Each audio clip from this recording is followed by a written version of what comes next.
কখনো কারো মনে কষ্ট দেবেন না, কারণ ক্ষমা চাওয়ার পরেও তার মনে কষ্ট থেকে যায়। যেমন দেয়ালে থাকা পেরেক বের করার পরেও চিহ্ন থেকে যায়। যারা সত্যিকারের ভালোবাসতে চায় তাদের ভাগ্যে কখনো ভালোবাসা জোটে না, জোটে শুধু পৃথিবীর সমান অবহেলা। লোভী আর স্বার্থপর কখনো সম্পর্কের মর্যাদা দিতে জানে না। তারা লাভ দেখলেই সম্পর্ক পরিবর্তন করে। মানুষ যাকে বেশি ভালোবাসে তাকেই সন্দেহ করে, কারণ তার প্রিয়জনের ভাগ সে ছাড়া আর কাউকে দিতে চায় না।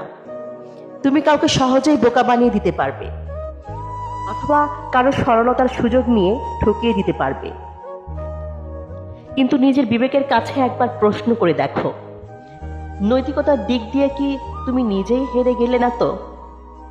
আপনাকে সবাই বুঝবে না, এটা একদমই স্বাভাবিক।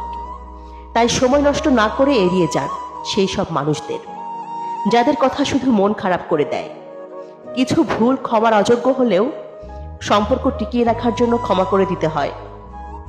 ক্ষমতা তখনই প্রয়োজন হয় যখন আপনি খারাপ কিছু করতে চান, অন্যথায় সবকিছুর জন্য ভালোবাসাই যথেষ্ট।